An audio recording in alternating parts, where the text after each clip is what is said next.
Welcome back to our channel success clicks. நம்ம இந்த சேனலில் டிஎன்பிசி கம்பைன் இன்ஜினியரிங் சர்வீஸ்க்கு ரிலேட்டடான ஸ்டடி வீடியோஸ் தான் பார்த்துட்ருக்கோம். ஸோ இது வரைக்கும் டிபார்ட்மெண்டல் பேப்பரில் ஒரு 100 வீடியோஸ் வந்து ஆல்மோஸ்ட் போஸ்ட் பண்ணியாச்சு. ஒரு 1000 அப்ஜெக்டிவ்ஸ்க்கு மேலே நம்ம கிராஸ் பண்ணிட்டோம். ஸோ இதே ரேஞ்சில் போயிட்டு இருந்தால் எக்ஸாம் வரத்துக்குள்ளே ஓரளவு கவர் பண்ணிடலாம். ஸோ இதை முடிச்சுட்டு அதுக்கப்புறம் ஜென்ரல் ஸ்டடீஸ் நம்ம பார்க்க ஆரம்பிச்சிடும். ஸோ இந்த வீடியோவில் நம்ம பார்க்க போகிறது டிரான்ஸ்போர்ட்டேஷன் இன்ஜினியரிங், அதாவது ஹைவே இன்ஜினியரிங்லேருந்து உள்ள ஒரு அப்ஜெக்டிவ் கொஸ்டின்ஸ் தான் இந்த வீடியோவில் நம்ம பார்க்க போகிறோம். வீடியோ பார்க்குறதுக்கு முன்னாடி சேனலை சப்ஸ்கிரைப் பண்ணலாம், மறக்காமல் சப்ஸ்கிரைப் பண்ணுங்கள். அப்போ தான் நான் போடுற வீடியோஸ்க்கான நோட்டிஃபிகேஷன் உங்களுக்கு கண்டினியூஸாக வரும்.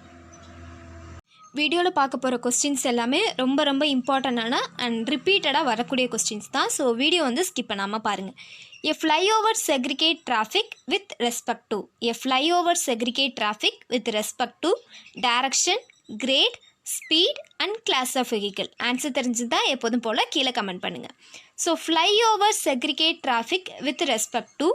ஸோ flyover trafficனு இருக்கு இல்லையா, ஸோ அது எதை பொறுத்து அமையுது? direction, grade, speed and class of vehicle. So answer is B, grade. A flyover segregate traffic with respect to grade. So flyover trafficங்கிறது என்னென்னா, ஸோ flyover ஆர் ஓவர் பாஸ்னு கூட சொல்லுவாங்க. So flyover or over pass. So over pass அப்படின்னா ஒரு road வந்து போயிட்டுருக்குன்னா புதுசாக ஒரு ரோடையோ இல்லை ரயில்வே ட்ராக்கையோ வந்து அந்த ரோட்டில் கனெக்ட் பண்ணுவோம். ஸோ அந்த கனெக்ட் பண்ணுறதுக்கு பேர் தான் ஓவர் பாஸ்ன்னு சொல்கிறது. ஸோ இந்த ஓவர் பாஸ் வந்து எதை பொறுத்து அமையும் அப்படின்னா கிரேடை பொறுத்து தான் அமையும். இங்கே ஒரு ரோடு வந்து ஏற்கனவே போயிட்டுருக்கு. ஸோ ஒரு புதுசாக ஒரு ரோடு போடுறோன்னா இந்த ரெண்டும் மீட் பண்ணுற கிரேடு வந்து ஒரே மாதிரி கிரேடில் இருக்கணும். அப்போ தான் டிராஃபிக் வந்து கரெக்டாக மூவ் ஆகும். So flyover segregate traffic with respect to grade. டைரக்ஷனை பொறுத்து வந்து நம்ம ரோடு போகிறதில்ல, ஸ்பீடை பொறுத்தும் அமையாது, வெஹிக்கிளோட டைப்பை பொறுத்தும் அமையாது. So flyover segregate traffic with respect to grade only. Next question. The traffic volume of a roadway is defined as the multiplication of. A traffic volume of a roadway is defined as the multiplication of. So traffic volume ஓட formula என்ன அதுதான் கேட்டிருக்காங்க. Speed and time headway, speed and distance way, traffic density and speed, time headway and distance headway. இது நாலில் traffic volume ஓட கரெக்டான formula இது. So traffic volume equal to traffic density and speed. Traffic density and speed. Densityங்கிறது hour per vehicle, அதாவது ஒரு மணி நேரத்தில் வந்து எவ்வளோ வெஹிக்கிள் மூவ் ஆகுதுங்கிறத பொறுத்து தான் டிராஃபிக் டென்சிட்டி கால்குலேட் பண்ணணும். இந்த ஒரு மணி நேரத்தில் என்ன ஸ்பீடு ரேஞ்சில் வெஹிக்கிள் மூவ் ஆகுது. ஸோ இதுதான் traffic volume. Traffic volume V equal to traffic density. Density வந்து கேன்னு டினோட் பண்ணியிருப்பாங்க. So traffic volume V equal to K into ஸ்பீடுன்னு வரும். So traffic density and speed is the correct answer. Next question. Bitumen emulsion is. Bitumen emulsion is a liquid containing bitumen in suspension, a paint used as the anti-corrosive paint, all the above. Bitumen emulsionங்கிறது எந்த type ஆஃப்ல உள்ளது? லிக்விடா, ஒரு பெயிண்டா, அல்லது used as anti-corrosive paintா, all the above. So correct answer is a liquid containing bitumen in suspension. So பிட்டுமன்ங்கிறது ஒரு liquid தான், அதோட suspension கலந்தது. இந்த சஸ்பென்ஷனுங்கிறது வாட்டராக இருக்கலாம், ஆர் பெட்ரோல் ஆர் டீசலாக இருக்கலாம். அதாவது பிட்டுமனை எது கூடயாவது மிக்ஸ் பண்ணும்போது தான் அதுக்கு பேர் சஸ்பென்ஷன்னு சொல்லுவோம். ஸோ அந்த சஸ்பென்ஷன் வாட்டராக இருக்கலாம், பெட்ரோலாக இருக்கலாம், டீசலாக இருக்கலாம். பிட்டுமன் எம்யூஷன், பிட்டுமன்ங்கிறது வந்து ஒரு தனி லிக்விட், அதை எது கூடயாவது மிக்ஸ் பண்ணாதான் அது suspension. So bitumen emulsion is a liquid containing bitumen in suspension. So பிட்டுமன்ங்கிறது ஒரு பெயிண்ட் கிடையாது, அது ஆன்டி கரோசிவ் பெயிண்ட்டும் கிடையாது. So A is the correct answer. Next question. Aggregate impact value indicates which of the following properties of aggregate? Aggregate impact value indicates which of the following properties of aggregate? Aggregate impact test பண்ணுறோம் இல்லையா, so அது அக்ரிகேட்டில் எதை கண்டுபிடிக்கிறதுக்காக பண்ணுறோம்? அக்ரிகேட்டோட durability or toughness, hardness and strength, இந்த நாலில் இம்பேக்ட் ரெசிஸ்டன்ட் டெஸ்ட் மூலியமாக அக்ரிகேட்டோட எந்த ப்ராப்பர்ட்டியை கண்டுபிடிக்கிறோம்? டியூரபிலிட்டியா, டஃப்னஸா, hardness and strength. So answer is B, toughness. அக்ரிகேட்டோட டஃப்னஸ் கண்டுபிடிக்கிறதுக்காக தான் இம்பேக்ட் டெஸ்ட் வந்து பண்ணுறோம். So answer is B, toughness. Next question. What is the percentage content of asphalt in the cut pack asphalt? What is the percentage content of asphalt in the cut pack asphalt? 10%, 30%, 50% and 80%. 10, 30, 50 and 80. அதாவது cut back ஆஸ்ஃபால்ட்டில் ஆஸ்ஃபால்ட்டோட percentage என்ன? 10%, 30, 50, 80. So first cut back asphalt அப்படிங்கிறது என்ன அப்படின்னா, ஒரு asphalt இருக்குதுன்னு வச்சுக்கோங்களேன். இந்த ஆஸ்ஃபால்ட் வந்து எதோட சஸ்பென்ஷன்லையாவது மிக்ஸ் பண்ணியிருப்பாங்க. ஸோ பெட்ரோல் மிக்ஸ் பண்ணியிருப்பாங்க, அல்லது டீசலில் வந்து மிக்ஸ் பண்ணியிருப்பாங்க, இல்லை வாட்டரில் வந்து மிக்ஸ் பண்ணியிருப்பாங்க. ஆஸ்ஃபால்ட் வந்து மோஸ்ட்லி வாட்டரில் வந்து மிக்ஸ் பண்ண மாட்டாங்க. ஆல்மோஸ்ட் வந்து பெட்ரோல் அண்ட் டீசலில் மிக்ஸ் பண்ணியிருப்பாங்க. இந்த ரெண்டுலேயும் மிக்ஸ் பண்ணுறதுக்கு பேர் தான் கட் பேக் ஆஸ்ஃபால்ட்டு சொல்லுவாங்க. அதாவது asphalt plus petrol R diesel. So இது கூட ஆஸ்ஃபால்ட்டை மிக்ஸ் பண்ணுறதுக்கு பேர் தான் இந்த கட் பேக் ஆஸ்ஃபால்ட். இந்த கட் பேக் ஆஸ்ஃபால்ட்டில் ஆஸ்ஃபால்ட்டோட பர்சன்டேஜ் எப்படி இருக்கணும், அதே மாதிரி இந்த சஸ்பென்ஷன்ஸோட பர்சன்டேஜ் எப்படி இருக்கணும் அப்படின்னா, ஸோ ஆஸ்ஃபால்ட் வந்து 80லேருந்து 85% வந்து இருக்கும்.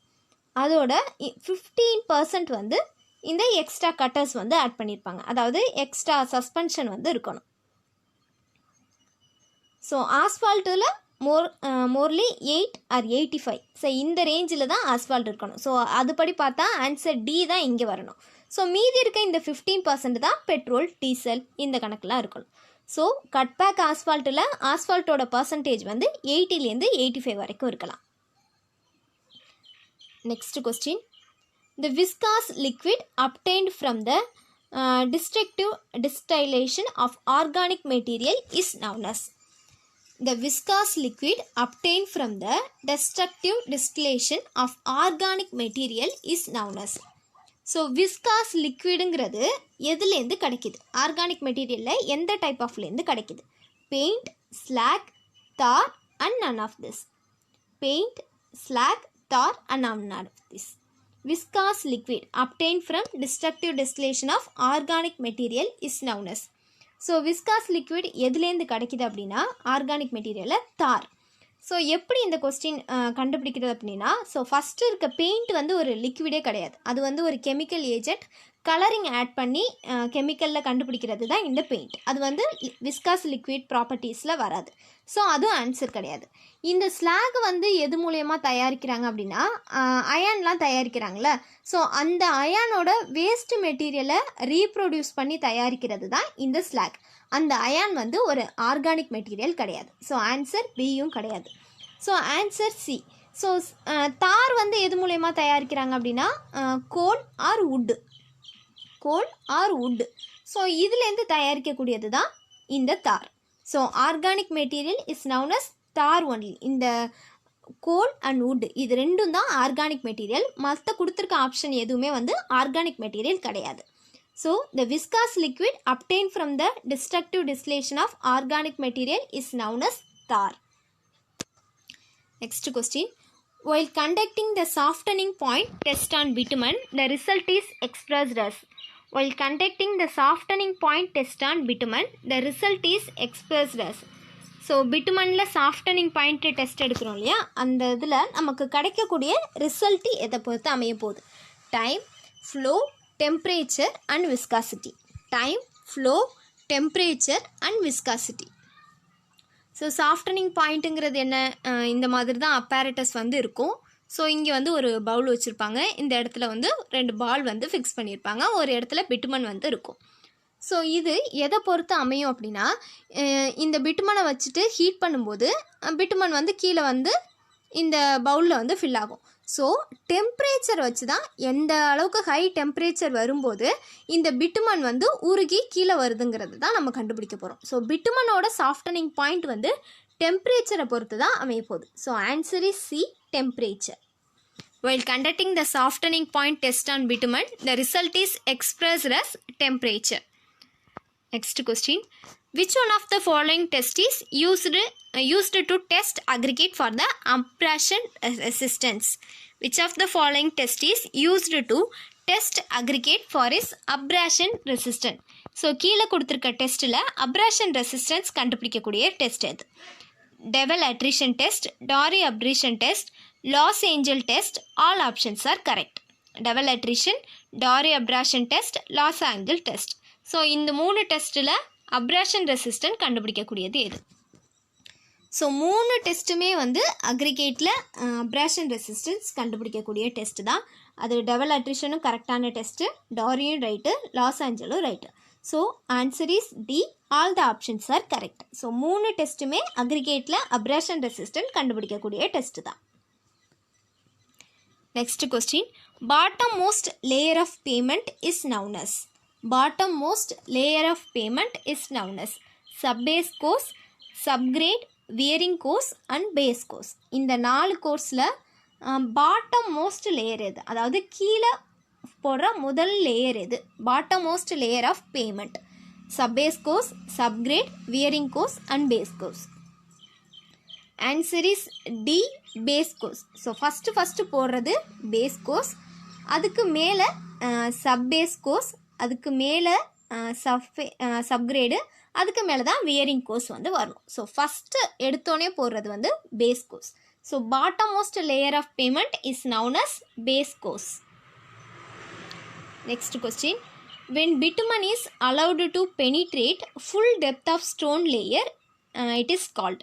When bitumen is allowed to penetrate to full depth of stone layer is called. ஒரு பிட்டுமன் வந்து ஸ்டோன் லேயரில் ஃபுல்லாக போடுறோம், அதுக்கு பேர் என்ன? Full chipping, half grout, full grout and semi grout. Full chipping, half grout, full grout and semi grout. So bitumen வந்து ஸ்டோனில் வந்து ஸ்ப்ரெட் பண்ணுறோம். அந்த பிட்டுமன் ஸ்டோன் ஆகிறத பொறுத்து பிட்டுமனோட இது வந்து 2 டைப்பில் இருக்குது. ஸோ பிட்டுமனை ஸ்ப்ரெட் பண்ணுறதுக்கு பேர் வந்து க்ரௌட்டுன்னு சொல்லுவாங்க. ரோட்லலாம் வந்து மேலே தார் அடிக்கிறோம் இல்லையா, பிட்டுமன் போடுறோம் இல்லையா, ஸோ அதுக்கு பேர் வந்து க்ரௌட். ஸோ இந்த க்ரௌட் வந்து 2 டைப்பில் இருக்குது. ஒன்று ஃபுல் க்ரௌட், இன்னொன்று செமி க்ரௌட். ஃபுல் க்ரௌட்னா எல்லா லேயர்ஸ்லேயும், அதாவது இந்த சப் லேயர், பாட்டம் மோஸ்ட்டு, சப்கிரேடு இதெல்லாம் சொன்னோம் இல்லையா, அந்த எல்லா லேயர்ஸ்லேயும் ஃபுல்லாக அடிக்கிறதுக்கு பேர் தான் ஃபுல் க்ரௌட். செமி க்ரௌட்டுங்கிறது மேலே வியரிங் கோர்ஸில் மட்டும் போடுறது semi crowd. So, when the bitumen is allowed to penetrate to full depth of stone layer, it is called full grout. Answer is C, full grout. So, இதோட இந்த video முடிஞ்சிருச்சு. Video பிடிச்சிருந்தா சேனலை மறக்காமல் சப்ஸ்கிரைப் பண்ணுங்கள். Thank you.